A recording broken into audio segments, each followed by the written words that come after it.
Well, good evening, everyone, and welcome. It's my pleasure to welcome you this evening to the School of International and Public Affairs. I'm Mara Jano, Dean of SEPA, and it's really my enormous pleasure to welcome you to this evening's program with Martin Wolf, entitled, Is the Eurozone Crisis Over? We're privileged to have Martin Wolf spending a little time with us this fall at Columbia when he's visiting New York. This is the second lecture that he is giving at SEPA, following his excellent talk on September 9th on the ongoing global financial crisis, which he deemed the long goodbye. Tonight's discussion is being co-sponsored with the SEPA Center on Global Economic Governance, and I thank that center for bringing us together to discuss the Eurozone crisis as well as global economic conversations globally. Tonight's event is also part of the SEPA InvestCore lecture series on international finance and business. The Center on Global Economic Governance is led by Professor Jan Svenar. It is a leading center for policy-oriented research on global governance issues and brings together policymakers, academics, and thought leaders around the world on those questions. I can think of few people who would be better than Martin Wolf to help us understand the complexities of Europe today. He is, of course, Chief Economics Commentator for the Financial Times, has been a Forum Fellow at the World Economic Forum since 1999, and he served as a member of the UK's Independent Commission on Banking in the 2010-2011 period. Absolutely one of the world's foremost writers on the economy, and his most recent book, The Shifts and Shocks, What We've Learned and Have Still to Learn from the Financial Crisis, examines the causes and aftermath of the 2007-2008 financial crisis. Following his remarks, he has graciously agreed to join a panel discussion with Professor Jan Svenar and also Professor Adam Tooze of the European Institute at Columbia. And I think to save time, I will introduce them briefly now. And just note that Jan Svenar is our James Shotwell Professor of Global Political Economy and Director of the Center on Global Economic Governance. He's a Fellow of the European Economic Association and Research Fellow of the Center for Economic Policy Research in London. Prior to joining the faculty at Columbia University, he was Professor of Business Administration and Director of the Davidson Institute at the University of Michigan, and also at the Gerald Ford School of Public Policy. He's widely recognized, including most recently received one of Europe's most prestigious awards. So thank you, Jan. Adam Tooze is the Catherine and Shelby Cullum Davis Professor of History and the Director of the European Institute at Columbia University. He's just joined us fairly recently from Yale and from the University of Cambridge earlier in his career. He's written 2 prize-winning books, Deluge, The Great War and the Remaking of the Global Order, and Wages of Destruction, The Making and Breaking of the Nazi Economy, both of which featured on the book list of the Financial Times, I might note. So without further delay, Martin, thank you very much for being with us. We're very grateful to have your insights, and may I invite you.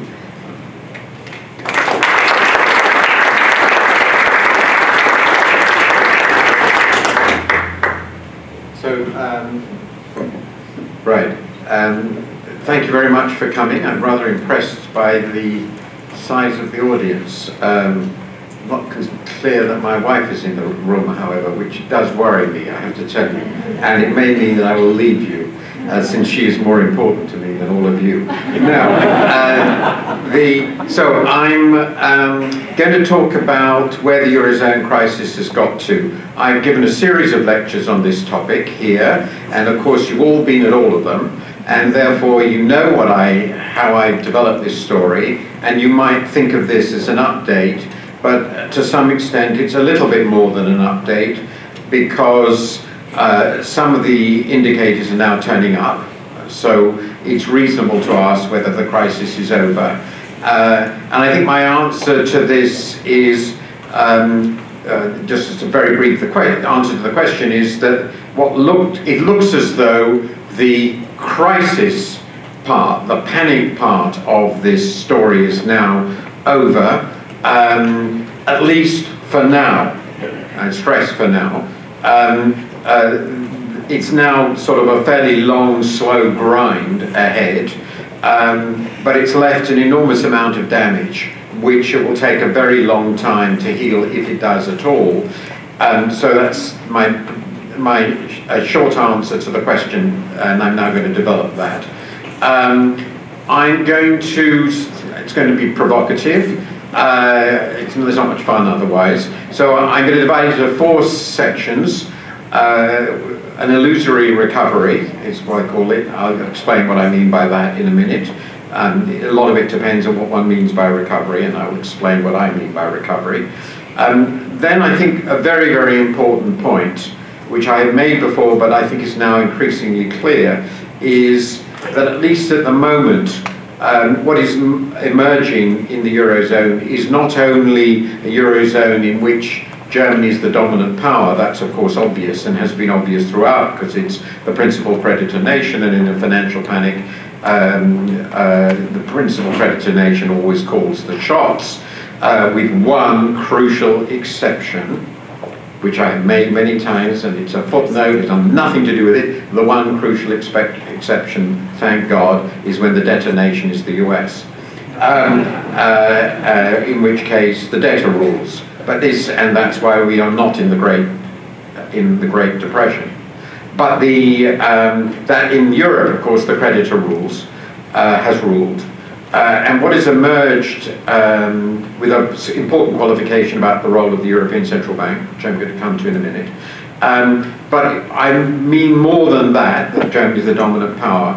What is even more interesting to me is that the basic structure of the individual economies and of the Eurozone as a whole is emerging as, if you like, a big Germany in its essential function, in its essential macroeconomic structure. Of course, it doesn't have the same microeconomic structure as Germany, and that creates some very, very big problems. Then I'm going to talk about the crisis-hit countries more narrowly. I'm going to focus on them, what I call running to stand still, and ask about where they've been left by the crisis. And then I'm going to come in the last page back to my metaphor for the Eurozone, which I've used in my book and other pieces, in which I referred to it as a bad marriage, but one from which divorce is just too costly to contemplate. I think that's still true, but it's becoming a bit clearer now what that marriage is going to be like and what it's not going to be like. So, an illusory recovery. The Eurozone crisis has stopped getting worse. The first difference on GDP in most countries is now positive. Of course, GDP itself is in almost all cases, and certainly all the crisis countries, far below levels before the crisis started, and even further below pre-crisis trends. So if you take either of those criteria as whether or not you're in a recession, they're in a very, very deep recession. But the first difference on GDP is genuinely positive. Output and employment are very weak in the Eurozone, and dramatically so in the crisis-hit countries. The third point I want to make, and I'll bring that out a little bit further, is the European Central Bank was clearly the main actor in helping this turnaround. It wasn't the only one, but its actions, I think, in 2012 with the outright monetary transactions program in particular, and more recently with QE, have been quite important. But there has been also some adjustment and reform, and that's been particularly true, I think, in Ireland and Spain.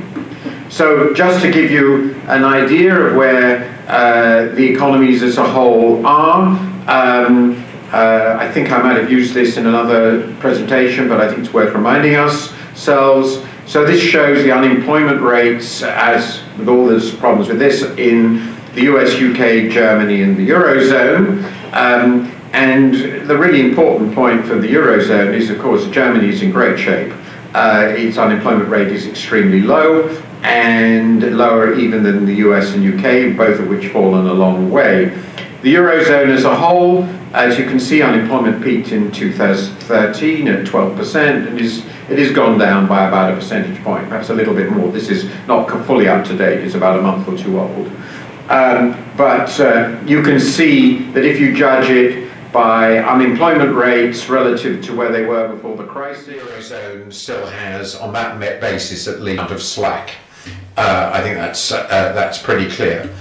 This is an update of a chart I showed you, those of you who were present when I talked about the world economy, to compare the crisis and post-crisis adjustment of the US and the Eurozone being treated as one entity. So I've shown both GDP and real domestic demand. In the US and in the Eurozone, we had a very deep recession in 2009. Actually, the recession at that stage was deeper in the Eurozone. Real demand in the US fell more than real output. There was a large shift in the external balance. That has remained more or less constant. It shrunk a bit in real terms since. And most recently, this is the second quarter of this year, US GDP is up 10%, in US domestic demand is up about 8.5%. So, by the way, this is, as far as I can see, the weakest recovery in the US from a big recession on record, but nonetheless it's a recovery. As you can see with the Eurozone, GDP in the second quarter was still about a percentage point below the pre-crisis level, hasn't recovered its pre-crisis level. You can see that the Eurozone had two crises, the first world one and then its own private one. The Eurozone crisis, which began in the first quarter of 2011, the economy shrunk then for 2 years and has slowly reversed that. And the final thing that's worth stressing in this is real domestic demand in the Eurozone diverged dramatically in the crisis from real GDP, which is just another way to saying there's a huge swing in the external balance of the Eurozone. And today, on the most recent quarter, real domestic demand in the Eurozone is still 4% lower than it was in the first quarter of 2008, which is more than 7 years earlier. So that's a very, very long slump by any normal standards, if you assume economies in the modern world tend to grow normally. That's the most important single fact about it. This year, at some point, presumably the next quarter or two, real GDP in the Eurozone will go back above the starting point.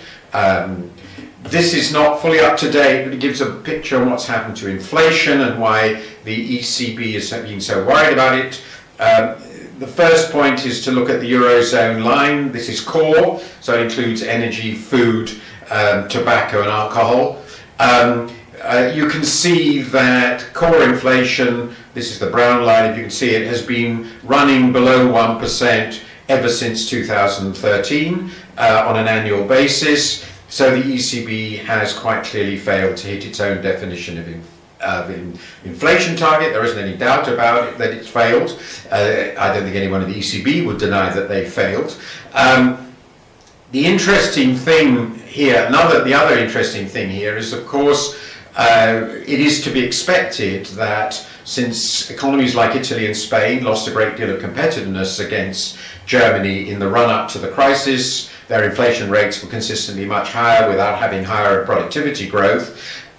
So they clearly lost huge competitiveness over this period. So you want them to regain it, and in fact, Italy and Spain in particular, Italy to a much smaller degree, have had inflation running a little bit below Germany's, but since German inflation is so below 1%, the only way they can gain competitiveness significantly is if they're at or very close to deflation. And that, of course, has implications since they're very highly indebted countries for the real value of their debts in euros. And I'll come to that in a minute. Very, very weak growth and clear disinflationary pressures. and a very long period of sub-target inflation, all of which is consistent with saying this is an economy in a chronic depression, in the old-fashioned usage of that term. How did the ECB respond to these events? It's quite an amusing story, I think. I think it's one of the funnier stories in monetary affairs. Obviously, everybody noticed in 2008-9 that there was something bad going on, so everybody slashed their interest rates. The only country that didn't slash its interest rates was Japan, because it couldn't. It is where we are, which is why we have to pray like mad, that given our conservatism, that we don't get into another big slump, which I wouldn't rule out, but I'll leave that aside. I like putting in Japan, going back to 2094, just to remind you that it is perfectly possible for a country to have near zero interest rates for 20 years. So it's happened, a major power has been there for 20 years, and the chances that Japan will leave the situation soon are not high. The ECB I wanted to focus on because the ECB cut least, it stuck at 1%, then in one of the most amusing misjudgments in monetary history, or certainly recent monetary history, in 2011 they decided that this was the time to raise rates. They raised rates to 1.5%, realised pretty soon that that was stupid, changed their president, thank heavens, and the monetary policy now on this measure, the rates of interest that the ECB is offering are now as low as, or lower than that. Actually, they're lower than that of any of these other four major central banks. So they got there, but they got there very late. The same applies to QE. In 2011-12, they did expand their balance sheet significantly, but it had already been quite large, so it was a relatively small effort compared with the US and UK. Then after Mario Draghi got agreement to the OMT program, he seems to have decided that the balance sheet he just had to put to one side and forget about it. And so over the succeeding 2-3 years roughly, the ECB's balance sheet shrank from about 30% of GDP to 20% of GDP.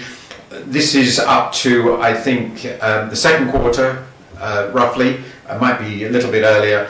And now what he's basically planned to do with his current QE is to bring the ECB's balance sheet roughly back relative to Eurozone GDP where it was in 2012. It's not, in other words, that as aggressive as it might seem to be, but it is an attempt to reverse this shrinkage of the balance sheet and use the balance sheet now that he really is very close to the zero bound, and he's mildly negative, and he doesn't want to do any of the more fantastically exciting things that Bill and Boyta, who's here, would recommend, like eliminate cash and go to -5 and helicopter money, which the Germans would certainly find pretty unfunny. So he's doing the best he can.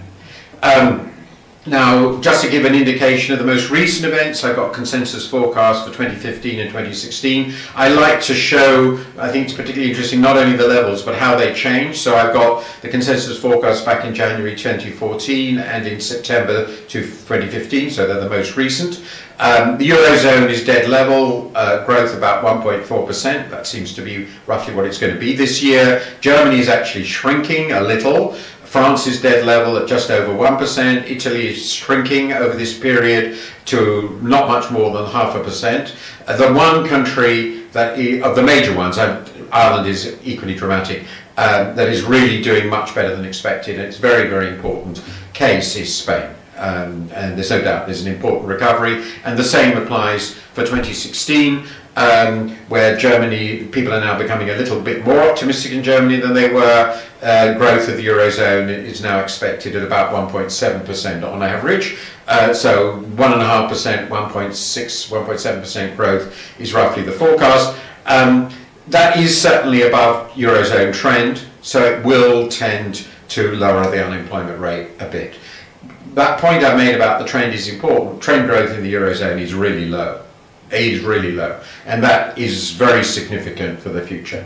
So I said I'd talk a little bit about what I mean by a German Eurozone. Well, what I mean beyond the points I'm going to come to later, is with aggregate demand chronically weak, as it has been in Germany ever since the end of the unification boom, the growth process is externalized. That is to say, the Eurozone, though a very, very large economy, almost as big as the US, has, to a significant degree, not wholly, but as you can see from the real demand figures, depended on improvement in its external balance, its net external balance, as a source of demand. And this has been recently helped by the weak euro, which seems to be a byproduct of the QE program and also the expected tightening in the US and the end of the QE program in the US. So the Eurozone, I think, really is behaving, as Germany has so often in the past, as an economy which, with no demand policy of its own, is basically hoping the rest of the world will provide it with needed demand. That has big global implications, in my view, because it's one of the reasons, I think, for the pressure on emerging economies that the Eurozone has shifted in this direction. I think this chart brings out the internal adjustment very, very clearly. This shows the current account balances in the Eurozone of the two biggest surplus countries, Netherlands and Germany, and all the crisis-hit countries, and this is as a share of their own GDPs. I'm going to come to the share of the Eurozone GDP in a minute, and you can see, and I think it's quite extraordinary to my mind, that the Eurozone went into the crisis with Germany and the Netherlands both having very large current account surpluses, and despite some of our hopes that there might be some internal adjustment with demand expanding in these very creditworthy countries, while the other countries contracted their demand, that's not happened at all, and the surpluses are now much bigger, or at least significantly. In the case of Netherlands, much bigger; in the case of Germany, much bigger. So the surplus countries have become more surplus since the crisis began, and the deficit countries are all now in balance or surplus. So all the deficits have disappeared, and some of these adjustments are enormous. The Greek one I'm going to come to in a minute is about 15% of GDP in real terms, which is a very, very big external adjustment by any historical standards. To put this in round US numbers, I think that's roughly $2 trillion. That would be equivalent to a shift in the current account balance of the US of $2 trillion. So anybody who tells you there's been no adjustment in Greece is lying. Spain is also a remarkable case, as is Portugal. Italy much smaller because it had a very much smaller deficit. This looks at the same thing. Sorry, I think I've got this out. Oh yes, I just thought I'd show you the Greek adjustment because it's obviously very controversial. And I've done this using the very simple sectoral financial balances. So the sectoral financial balances of the government, the foreign sector, the private sector have to add up to zero by definition. The foreign sector is just the inverse of the current account balance. It's the net capital flow. So if you look at Greece in 2009, it had a monstrous government deficit, which was financed by, perhaps we should go to 2008, it had a government deficit of about 10% of GDP, a private deficit of about 5% of GDP, which was financed entirely by foreign capital. That foreign capital, I should remind you, was all private, willing, voluntary, and stupid. But there's no doubt they made the decisions and nobody forced them to. And they have no case for being rescued, in my view, whatsoever. Anyway, in 2009, the private sector was in crisis, so the government took the strain, as happened everywhere in 2009, and at that point the imbalances were absolutely colossal. The private sector had shifted massively into surplus, which is where it's been ever since, more or less, in surplus or balance. So the private sector in Greece is now spending less than its income, even though the income has collapsed.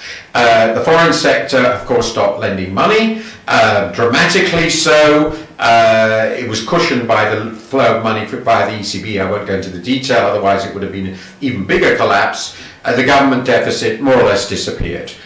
These are IMF figures of the overall government deficit. By 2015, these imbalances had disappeared pretty well.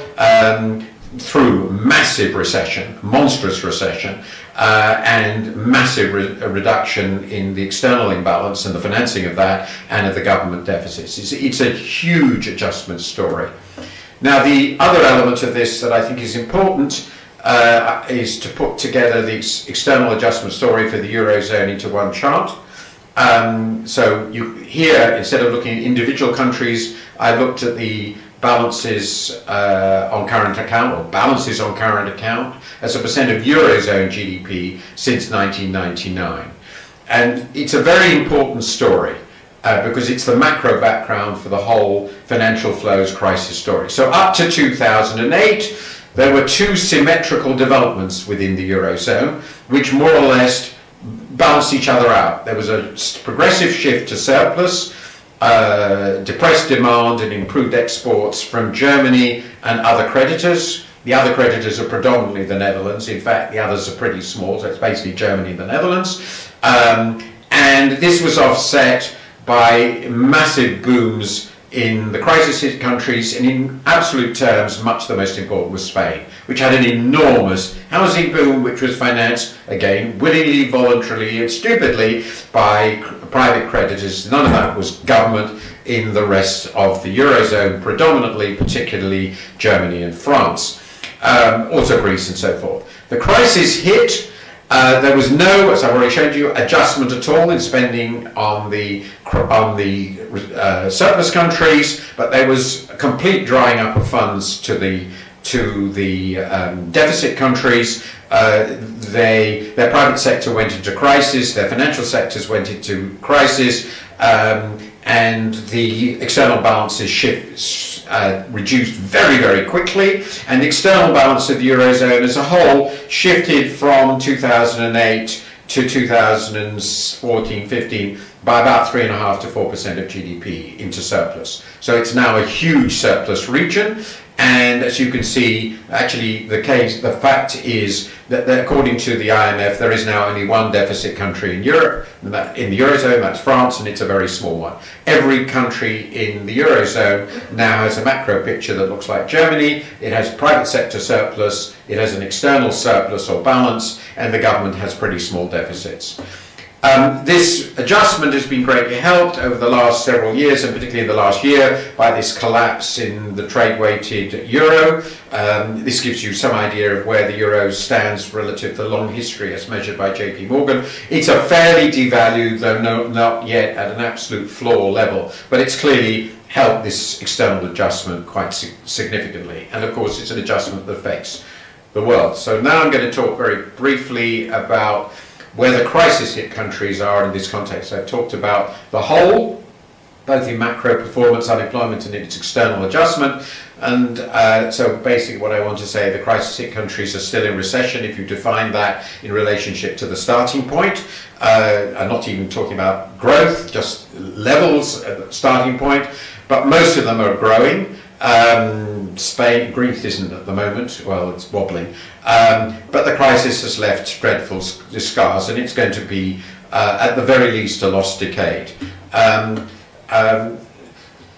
This shows what I think is the most successful monetary policy intervention in the Eurozone, which is the announcement of the OMT, which was a commitment to purchase government bonds in the event that there was a crisis in the government bond markets. The program has never been implemented. I personally think it's completely unworkable, but it doesn't seem to matter. The market believes it, and if the market believes it, that's fine.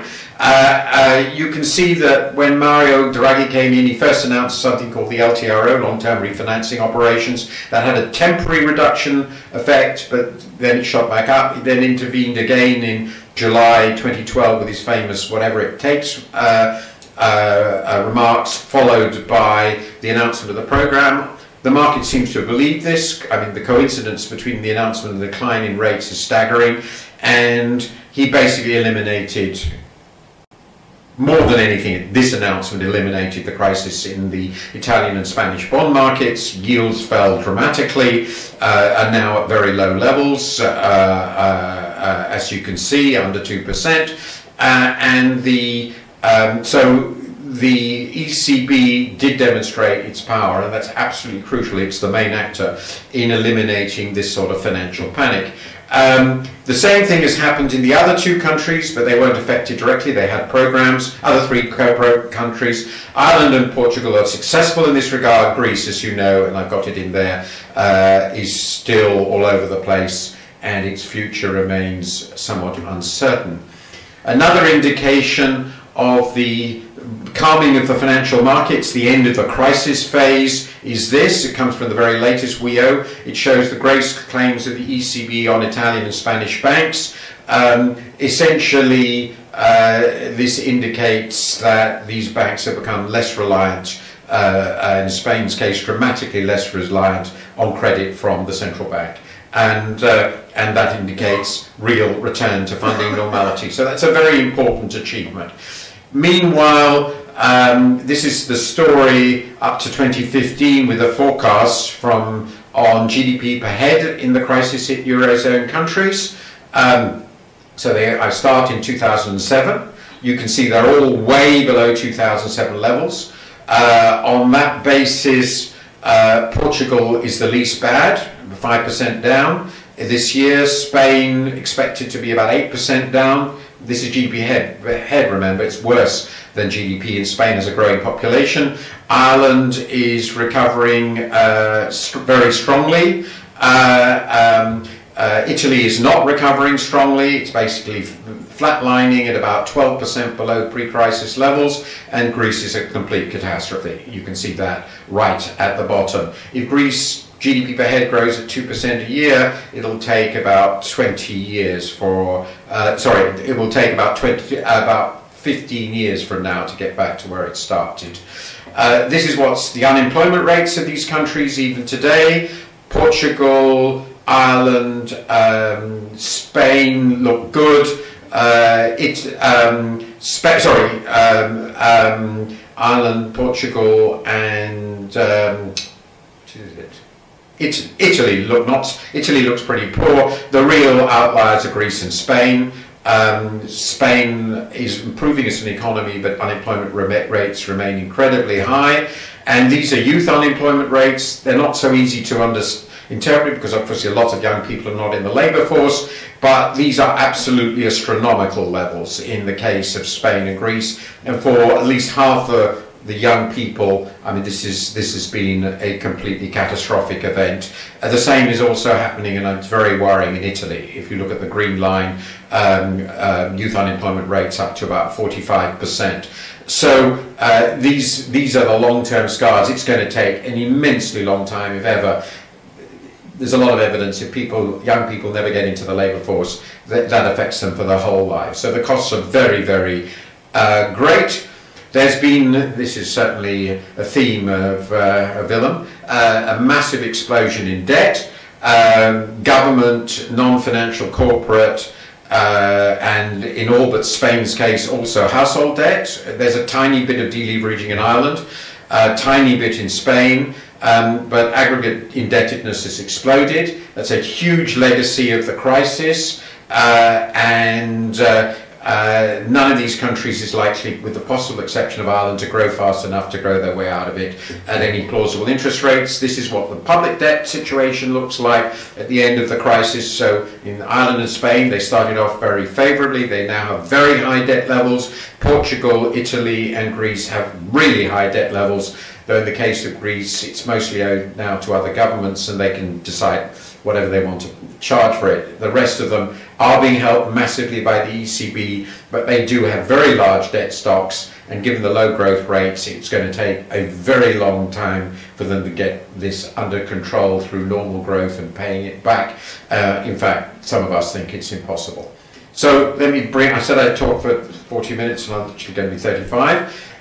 What do I think, beyond the obvious points that this is a very, very large mess which is healing very, very slowly and leaving enormous scars? What can one say about all this for the nature of the Eurozone going forward? Well, the first implication, I think, is of the story, and I can't go into this because it's not in what I told you, but I think it's very, very important. It's clear to me, and I think to many of my colleagues, that this is never going to be, or never, it's not going to be in the foreseeable future a federal union comparable to other federal unions. There's not going to be any significant fiscal risk sharing.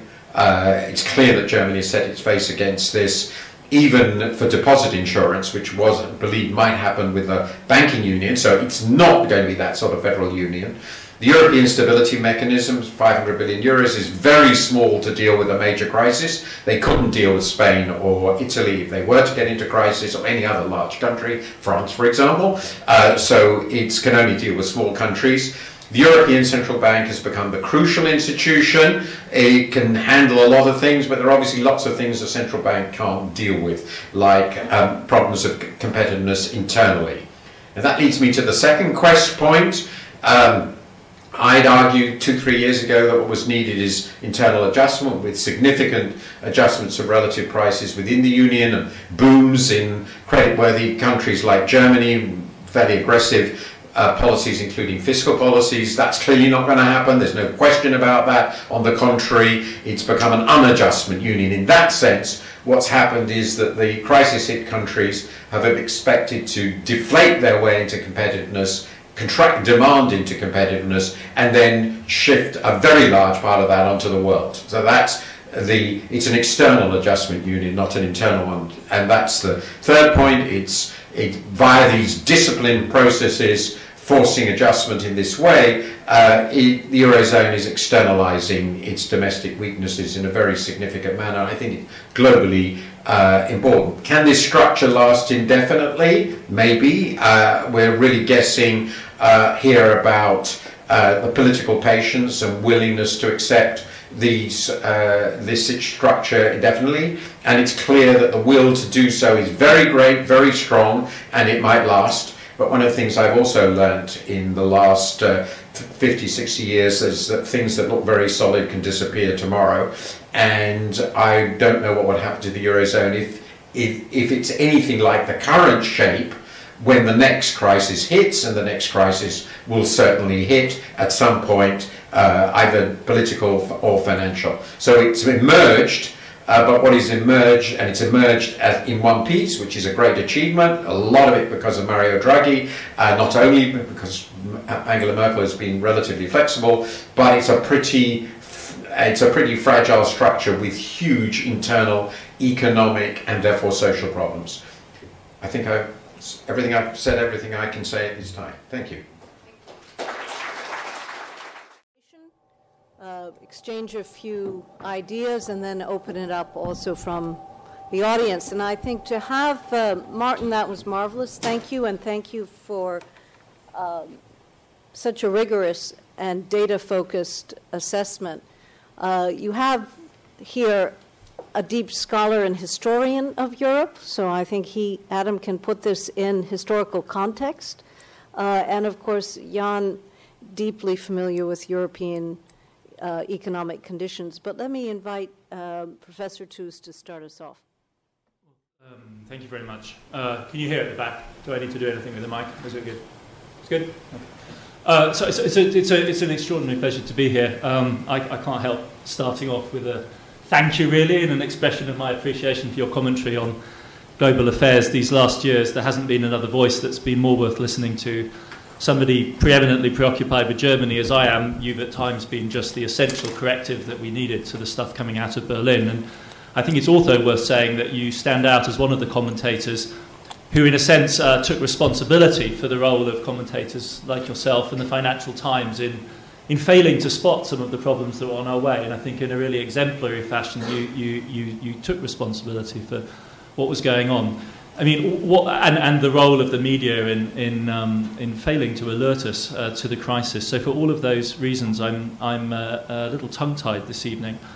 And the presentation that you gave us has the kind of characteristic force of your commentary. And I wanted to start off by just commenting on this and perhaps asking you to elaborate on it a little bit, because as Merit was hinting, this was not just data-driven. It was also an example of the kind of analysis that you've driven throughout the crisis, which is resolutely, formidably macroeconomic in your focus. You were looking at the large aggregates, the sectoral balances.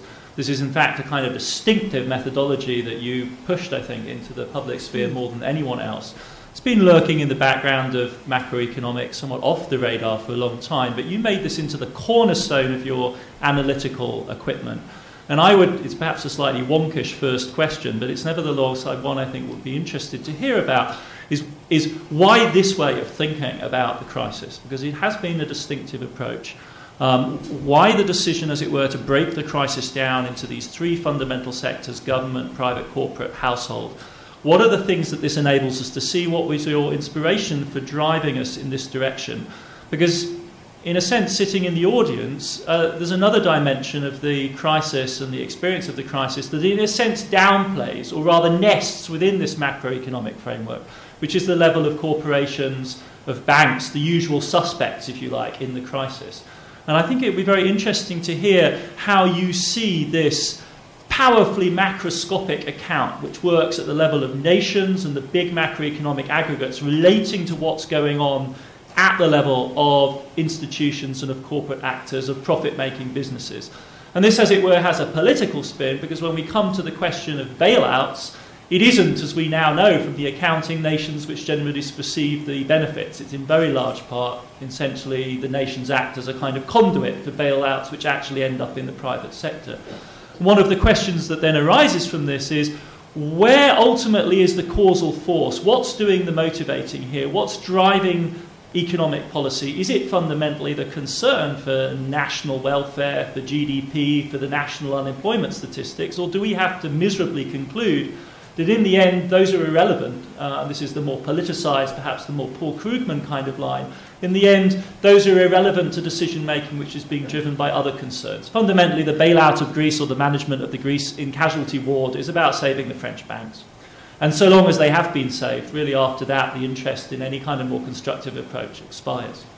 So that's one line of questions that kind of swirls around your distinctive methodology and what it allows us to see, and what it perhaps puts on the second tier, and how that would fit, how that other level of causation would work.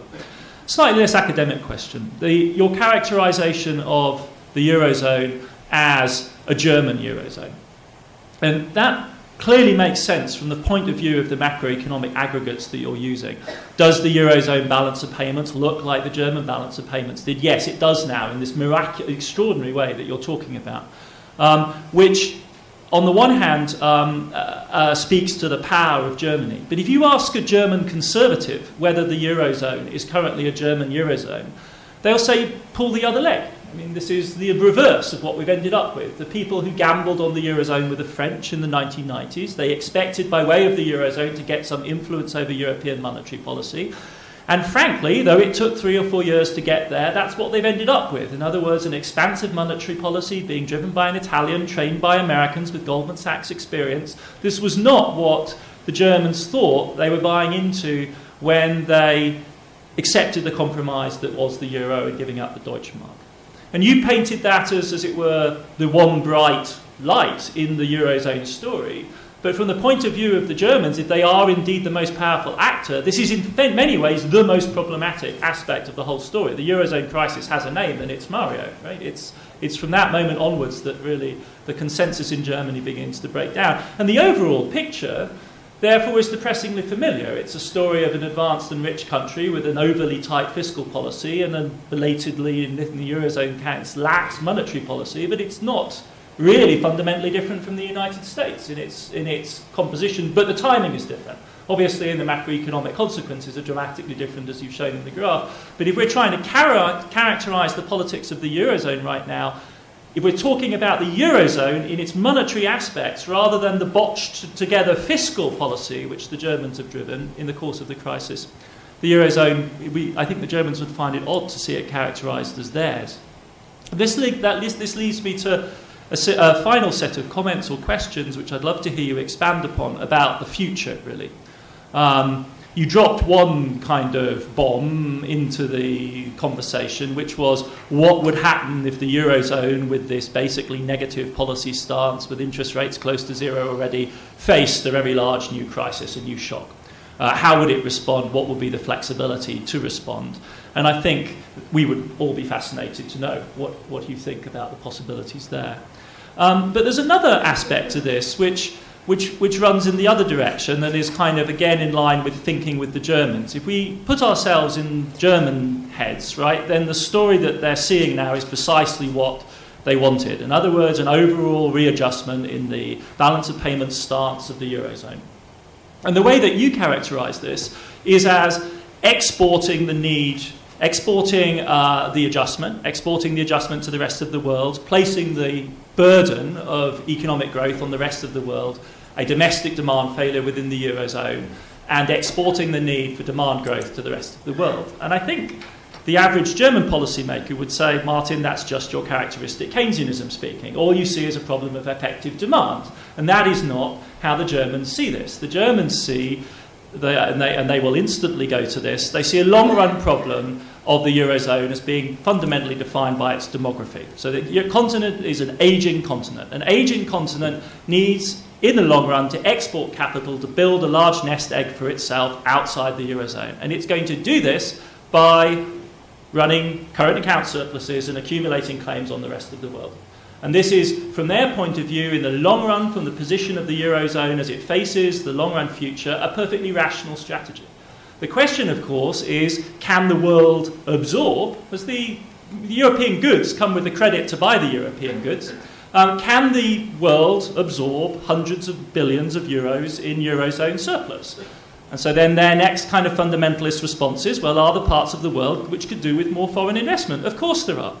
So then the next response is, well, the last time the Germans did this, it went terribly wrong. The Germans are estimated to have lost somewhere between 400 and 470 billion euros on their foreign investment portfolio since 2007.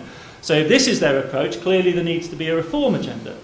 And so in 2012 and 2013, there were a series of quite sympathetic German voices articulating a strategy which consisted basically of adjusting to a long-run surplus-driven strategy with a view to long-run adjustment and factors of demography, and then coupling and twinning this with some sort of idea about a German sovereign wealth fund that would attempt to do better at managing the external investment flow, and thereby creating, as it were, a Eurozone nest egg. Now, presumably, if we have to accept this as the long-run future of the Eurozone, that kind of strategy would have a degree of attraction for you as a way of managing these long-term capital flows, which are the concomitant of the German-induced export surplus of the Eurozone. Well, thank you very much. I think there's quite a lot of questions in those fascinating comments. And before letting Jan offer his thoughts, Martin, would you like to take a first pass? No, I think I couldn't possibly respond to these questions in less than half an hour. I mean, they're just so massive. In terms of the first question, I've probably been very, very influenced by, it began already in 2000 with the imbalances as they emerged and what was going on in the US, in trying to think about how the whole world economy sort of fits together. And I see the financial sector as a crucial transmission part of this story, and obviously it links above all with what's going on when the driving force is, as it has often been, a huge expansion in private spending relative to income because of some sort of boom phenomenon, which has played such a huge part. So I think the financial sector fits in it very well. I tried my best to fit that sort of story into my recent book. It is quite a complicated story, but I don't think it's difficult to see how they fit together. So these frameworks are just a way of imposing the discipline upon yourself, since things have to add up, of seeing how they add up. So I always like to ask the question, okay, if you are going to tighten fiscal policy, what else do you expect to adjust to that? And how do you expect the rest of the system to adjust to that? Where will that adjustment be? And above all, is it likely to generate a serious imbalance elsewhere, which itself might lead to a crisis, which I think has been our lesson in recent decades, that when the temporary balance occurs through a private sector boom, you end up in a crisis, and when the private sector boom collapses, you end up with a fiscal problem.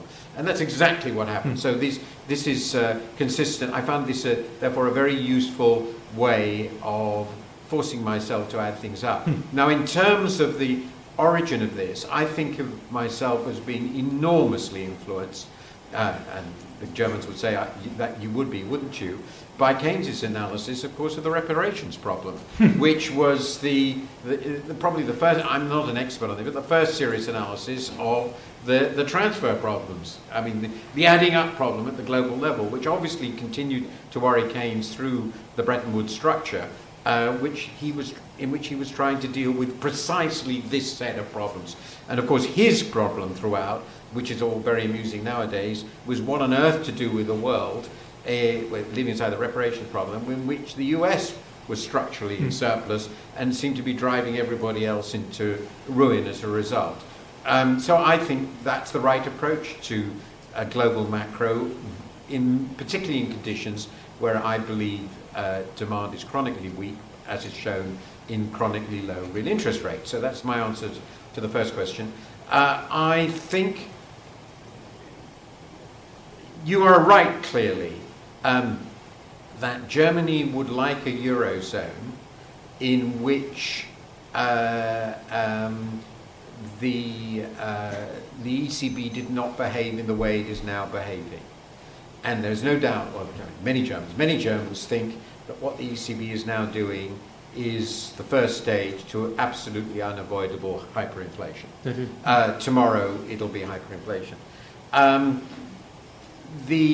So what they would really like, and I have that in my book, they would really basically think Andrew Mellon was right.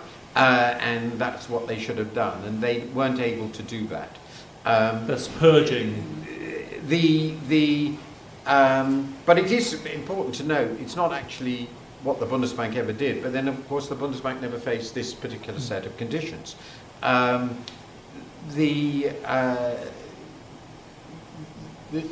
The difficult, I mean, the interesting thing about it is, it's pretty clear that the Germans, when they set up the Eurozone, never imagined being in this pickle, because they assumed, and this is the key point, because I assumed the same thing, so I think we all assumed, is that perfectly normal monetary policy, the sort of things we're familiar with, therefore they're conventional and you feel comfortable with them, would always be sufficient to deliver adequately positive inflation, meet any normal measure of definition of price stability, without one ever having to do anything about it. After all, we'd lived for half a century in a world, well, by that time it was 45 years, now well over that, in which for nearly all the time the only worry was inflation. Yeah. So what they wanted to do was ensure that everybody behaved in a sort of non-inflationary way, and they assumed normal monetary policy would work, and most of the time the ECB would be having a fairly tight stance. Now you're in the situation in which, in order to hit any definition of price stability that seems to make any sense, you have to pursue these quote-unquote crazy policies. That's just simply not a situation that anyone expected. It's not a situation that the founding fathers of the Eurozone expected, and certainly not the Bundesbank. They didn't expect that. And so in that situation, you can only, if the conditions don't meet your priors about how monetary policy ought to be, there are only two things you can do. One is to pretend the conditions are not of that type, which is continue with what you think is reasonable, quote-unquote, monetary policy and let deflation set in, if that's what's going to happen. I don't think that would last very long. I don't think that would have even lasted very long in Germany. No. Or you accept that the conditions are different, and therefore monetary policy has to be different. And I suspect, I'm not clear about this, but my impression is that a fair number of German economists, certainly not the majority, but a fair number of German economists do recognize that conditions are different, and therefore monetary policy has to be different. It is noticeable that however much he moans, Jens Weidmann did not oppose QE. Yeah. So which means the Bundesbank swallowed and said, well, conditions are different. So I still would say that essentially they've got a German Eurozone, but the conditions have changed because we are now no longer in the inflationary world. On the final question, I think it is true that there is a view in the Eurozone that the right thing for the Eurozone to do is to become a huge exporter of capital, an accumulator of net claims on the rest of the world. And I have only two comments on that. First, you really have to do a much, much better job of investing overseas than you have done before. And accumulating debt through your banks has been demonstrated time and time again, is the worst possible way to accumulate net claims on the rest of the world. And the best way to accumulate net claims in the world is, of course, to purchase real assets, in which you have automatic risk sharing. And if the Eurozone the citizens of the Eurozone and the business of the Eurozone decided to purchase real assets and take the risks associated with it in the rest of the world, I think here in this situation, and this gets the macro problems I'm concerned about, will be significantly smaller. Why would they be smaller? Because if something goes wrong, they will automatically share in the downside as they share in the upside. And I'm very in favour of one of the big problems, and this is where the financial part of it is so important. The problem that it's all done through debt is a large part of why it's so problematic. And that can't be so clear in the sort of discussion I have. But the problem is, that sort of development isn't happening. Germans in particular, but not only Germans, seem to be massively unwilling to accumulate huge equity claims on the rest of the world. And as a result, in practice, they're doing it through debt. And in fact, not even through bonds. They're doing it overwhelming through bank debt. And that is an absolutely catastrophic way of accumulating large net claims on the rest of the world to pay your pensions. And if that's just unworkable. And the other side of it, of course, is that it does assume that there will be countries in the world which are likely willing to be large net sellers of claims. And the really interesting thing about our world, and you just can't wander around and say, well, it's a problem, but we can't do anything about it, is that the countries that really have developed very substantial and attractive investment opportunities, like China, don't want to accumulate net liabilities of any shape or form in any large scale, certainly not on the scale we're talking about here. Will India be different? Well, it might be, but I sort of doubt that Mr. Modi is up for selling India to the Europeans. And that leaves you with places which nobody really wants to invest in. So it's a theoretically desirable and practically impossible policy. Well, thank you very much. I think, Jan, may I invite you to offer your comments and questions? And thanks for the comments. Did I touch on some of them? Oh, no, absolutely. Yes. So, a very enjoyable presentation, as were the previous ones, and indeed you have evolved in terms of your arguments and everything, and I think Adam's points were very much to the point. I'll extend a little bit some of what you said, because I don't have basic disagreement with what you said. I think the positive news, maybe in the data that you have, is that indeed when over time you look not just at GDP, but GDP per capita or our work, the European picture doesn't look as bad relative to the US as it does just with GDP, given that the US population is growing and European, on average, is shrinking. But that's just part of the story. I think that it would be interesting to think counterfactually what would have happened had the French and to a lesser extent German and other banks had not been bailed out, and Greece renegotiated with those who took the risk premium and therefore the risk, and had to handle it there, because Germany, France, especially in Germany, would look much worse, and Greece, I think, better to some extent than they do now. So it is a I think, good question. The fundamental point that you've made about the sustainability is the growth that we see in the short term sustainable. I think Adam brought it down correctly to the level of the firms. What is happening there?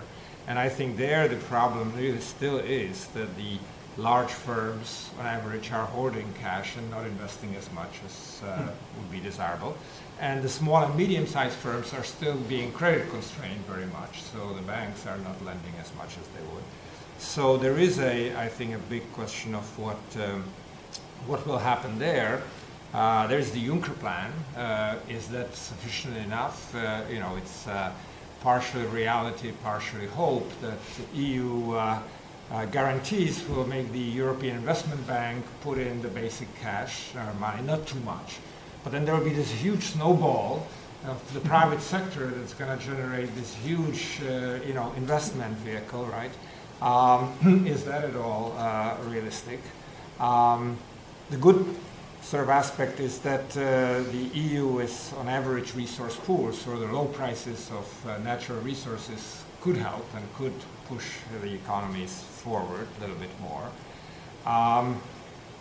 High debt is, I think, an issue that everybody's mentioning, and indeed it's a question of what can be done with the situation of such a high debt. Is it a real problem? How serious will it be? On the other hand, interest rates are also unusually low. So for countries that are in relatively good shape financially, this is the time to borrow long term and do major infrastructure developments and so on and so forth. But the problem is that there are not that many of them, at least not in Europe, right?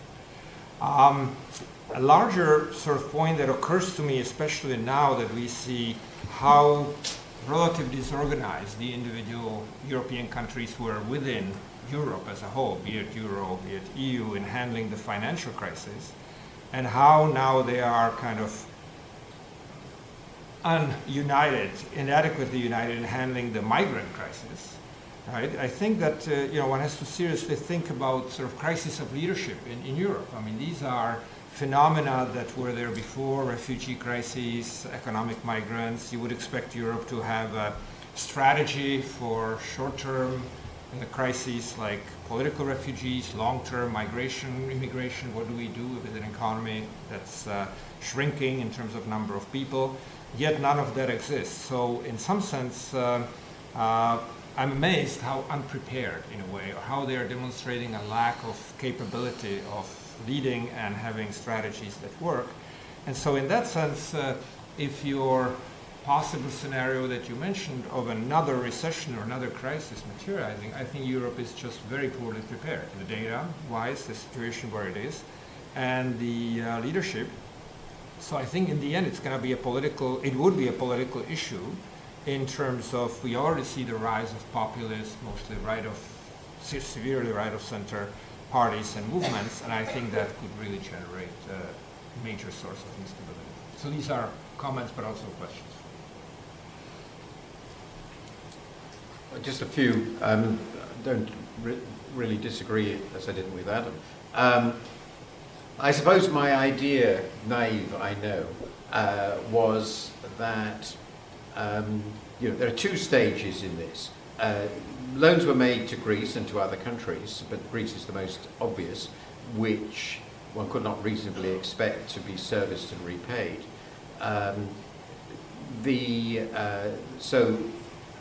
The sensible thing was to restructure Greek debt early on. I was involved in that argument at the time. I had wrote a couple of pieces on this at the time of the first round and had some arguments with the IMF staff. I never knew whether they believed in the program they were putting forward. I assume they didn't. I hope so, because I assume they are professionals. I think it was the worst program I've ever seen. I'm not saying that there are some Lulus in the history of the IMF, but I think the Greek program 2010 was quite extraordinary. But so, you recognize that restructuring was inevitable, private sector involvement, quite completely standard IMF doctrine since the early 2000s. That would then leave losses in German and French banks. Germany and France Germany certainly and France pretty certainly were solvent countries. And if the Germans and French governments felt that their banks could not bear the losses, it was perfectly easy for them to recapitalize them if they wanted to. And indeed, they did recapitalize banks. So I don't think it created any tremendous problems for them to do so, except, of course, that if they had done this, they would have had to admit that their regulation of their banks had been extremely sloppy. And if instead they gave all the money to their banks via Greece, they could pretend it was all because Greece was uniquely wicked and had somehow seduced and persuaded in some mysterious way decent German and French bankers to lend them the money, and then for some strange and puzzling reason refused to pay it. So it was it was just a political fraud.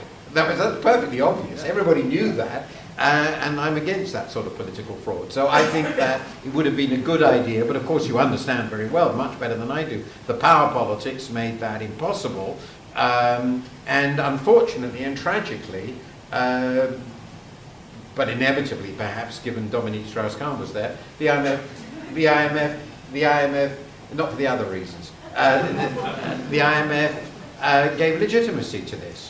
And the fact that the European, and what's more, a European with political ambitions was the head of the IMF, turned out to be a great disadvantage.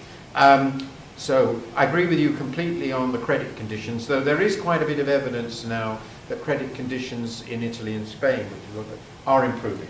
They are improving. Yeah. The latest IMF Eurozone reports make that pretty clear. So you know, the Germans may criticize Mario Draghi, but he has sort of kept the economy on the road, and if you don't think that the 1930s was the high point of economic management in the history of the world, you tend to think this is a good thing. I know there are people in Germany who seem to think it is the high point of economic, actually there are quite a few people in America who think it's quite the high point of economic management, but I'm not one of them. Obviously I agree that with real interest rates in Germany negative, for 20 years or 30 years, it's not a bad time to borrow a little bit and build a few things, but they think that's very wicked. Go figure, I don't get it. That's another of those Keynesian madnesses, I suppose. On the leadership thing, I haven't made up my mind how to think about that. The Eurozone is what it is, and the EU is what it is. It's a multinational structure trying to do a lot of things together. It is therefore spectacularly messy, and it's not going to cease to be. It is now about as clear as anything can be that a normal federal structure is not going to emerge in the foreseeable future. Now then you can say one or two things about this, and I wobble on this. One thing you can say about it, it is completely crazy for a bunch of nations which are different, have different interests, there are politicians who respond to domestic concerns, to try to do all this stuff together, because it's just more than can be borne. It means basically they're in permanent meetings. If you go and talk to these ministers, I mean, they are in permanent meetings, mostly sleepless. So Europe is run by people, it's not a joke, it's serious. They are permanently, because they do their normal job of running their countries, then they go to Brussels and they meet all night, and then they go back to running their country. It's amazing. So one way of looking at about this is completely crazy. You imagine the United States, of course you have 50 states, which are a bit over there, but imagine the United States was actually really run, you had no administration at all, it was really run by a club of, perhaps a rotating club of 20 governors of states. It wouldn't work very well, I'm putting it gently. So given, that leads me to the other way of thinking about it, which is given that it is obviously, I mean, you know, what's the famous line? A camel is a horse designed by a committee. Well, which is rude to camels, actually, very unfair, because camels are very, very efficient animals. But the point is, the amazing thing about this European thing is that it actually works. It does work. Not well, but it works. And it doesn't even work, if I may say so, without being incredibly rude, other than in real crisis, as in 2008 and 9, when the federal government is a functioning entity. Yeah. But otherwise, it doesn't work much worse than the US, which is not perhaps a very high bar, but it's true. It's true. So you could say, and that is my other side of this, well, yeah, it is ridiculous. Most British people tend to feel this is all ridiculous, and the currency union I always thought was slightly mad because of this thing.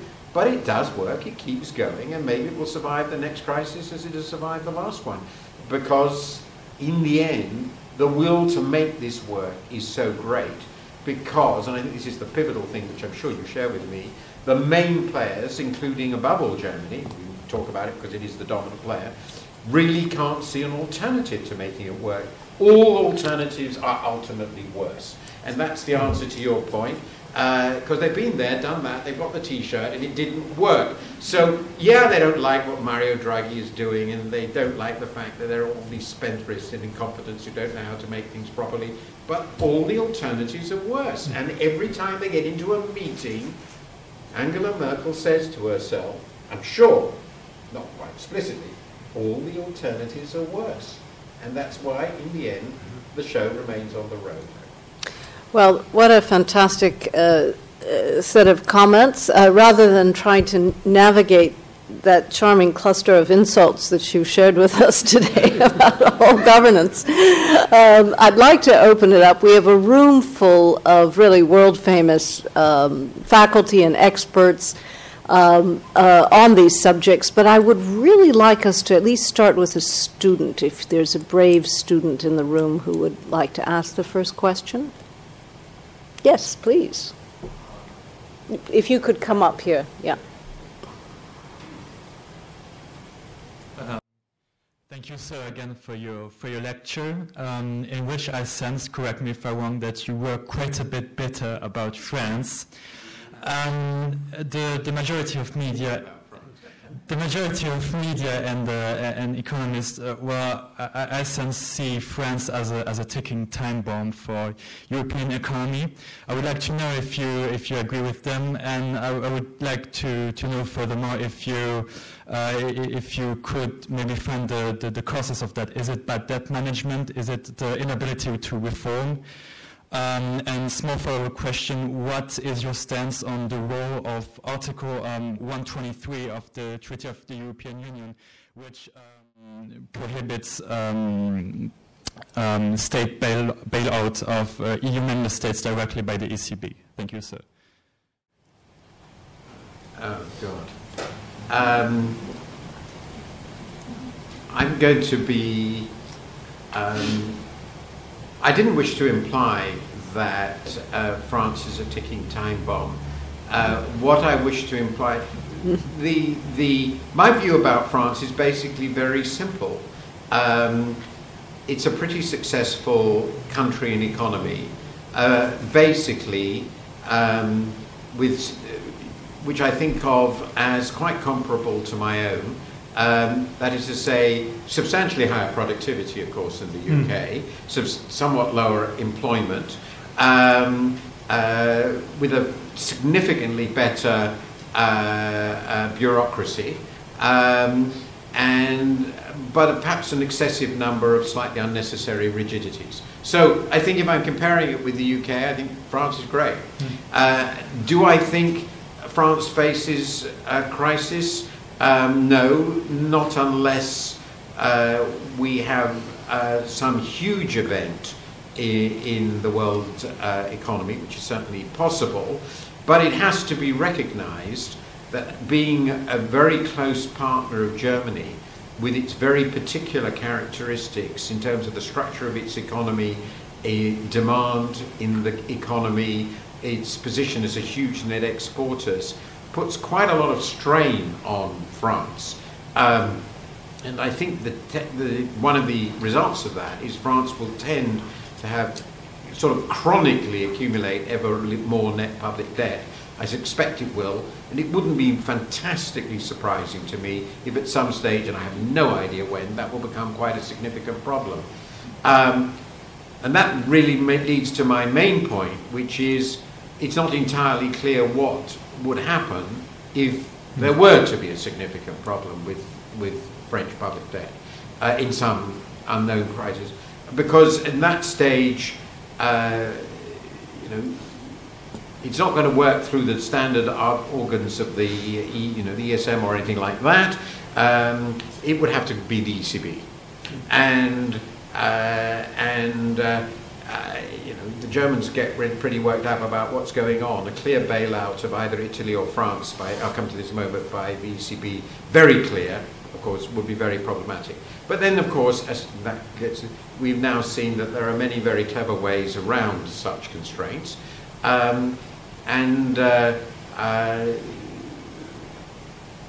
that leads me to your second question, which is, well, it depends what you mean by a bailout. I can't even remember, there have been moments in my life when I thought I vaguely understood the relevant legalities. And that is no longer the case. But my basic view about constitutions, I'm going to say this in the front of distinguished lawyers, is that constitutions mean whatever the judges decide they mean.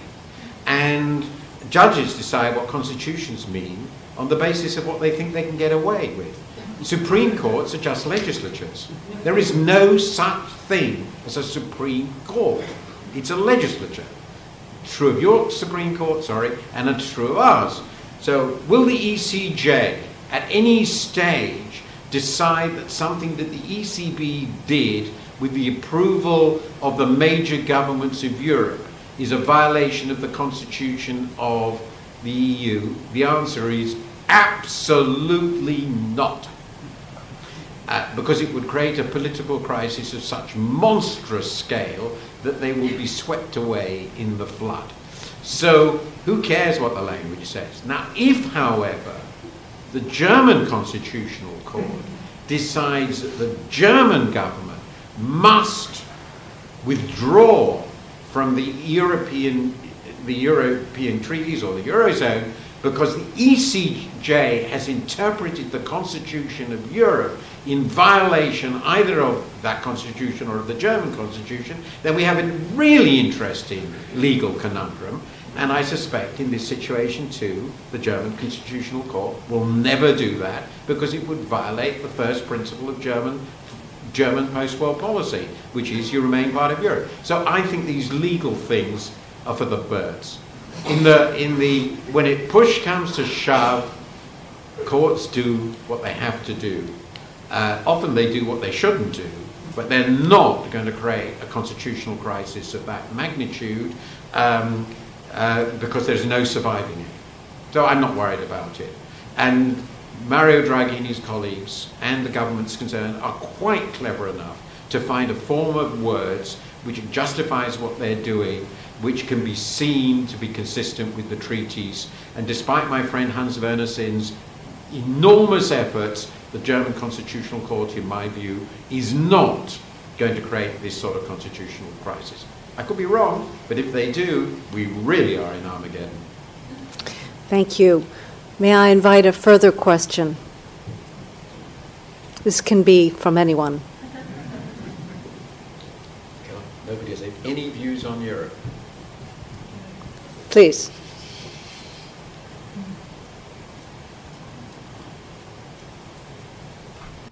Thank you very much for the fascinating lecture and the dialogue. And it's a fairly bleak picture that you're putting out here for us for the future.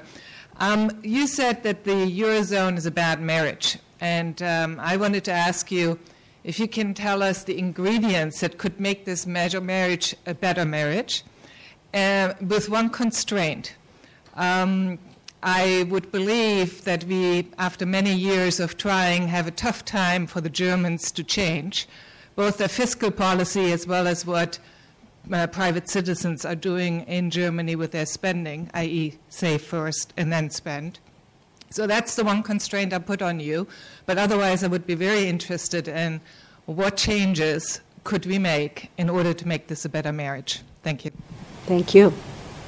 Well, I think your constraints basically answer the question, because those constraints are sufficient to make it very difficult.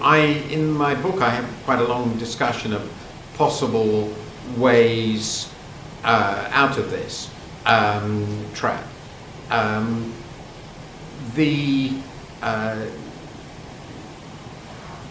It seems to me that, just a first order, if we assume that the German economy continues to be as it is now, more or less, and the Dutch similarly, and so forth, then the relevant, and we assume too that, I think it almost more necessarily follows from that, we're not going to have moved to a sort of US-type fiscal structure. Anything like that won't appear. Then what I've argued in, I haven't actually written in a column, but I argued in a speech I gave a few months ago, is you have to develop private sector risk management systems. And the most obvious ones, and I don't even know whether that's doable, in fact, that I can think of, are mechanisms for adjusting, more effective mechanisms for adjusting debt overhangs in both the private and the public sectors in Europe after crises, recognizing losses and adjusting to them. Now, that means, of course, that the prudent saver will realize losses. Okay? And then that gets to the second one, which is a willingness to purchase claims on purchase financial claims, which we already discussed, both within the Eurozone and abroad, in which you're a risk bearer. You're a risk bearer. And so in the event of a crisis, if things go well, you do very well, and in the event of a crisis, you share in the losses. I think the combination of having a financial structure which copes with losses basically having a financial structure that copes with losses relatively well is, broadly in the world as a whole, but in Europe quite particularly because of overwhelming dominance of debt-type contracts, a very important ingredient of making this system work reasonably well, and dealing with bygones. So perhaps I would like to suggest removal of one constraint that you imagined. I would like to be able to persuade the German public that it really wouldn't be a terrible thing if they purchased a great many more equities and did not rely on putting all their savings into banks, where they are certainly going to earn nothing but an absolutely miserable return for the indefinite future. I think that would help, because I think everything else of any significance is now blocked. Nothing else is going to happen. And that actually links with the Juncker plan. It's just sort of second order of smalls. It's just not big enough to move anything. It's a nice gesture, but it doesn't amount to anything of any significance. If the German people have decided they can't borrow for domestic purposes when 30-year real rates are -1, then they're certainly not going to allow the Europeans to borrow this money either. But I think you have to start thinking about private sector or quasi-private sector solutions to the risk management problems that we've seen emerge. And that means moving away from debt-based and bank-based intermediation to a significant degree. Not overwhelmingly, but to a significant degree. Of course, this means that the system starts looking a bit more like the US. And that, unfortunately, as we've seen, also creates problems. But they're, I think, probably slightly less bad than the problems that exist. By assumption, in your case, we're assuming that internal adjustment is just not going to happen, because in the end, Germany is always going to follow everybody down in the deflationary path, which I think is quite plausible, though not necessarily the case. I still live in hope that at some point the spirit of joy and pleasure will come over the German people, and they will think that all this wealth they're accumulating, they might as well spend, because if they don't, they're going to lose it anyway. Martin, I want to thank you on behalf of SIPA and Columbia for being a global fellow and spending time with us when you come to New York. We always learn enormously from it. You create an atmosphere of deep engagement on issues that matter a lot to us at Columbia University. Please join me in thanking Martin Wolf.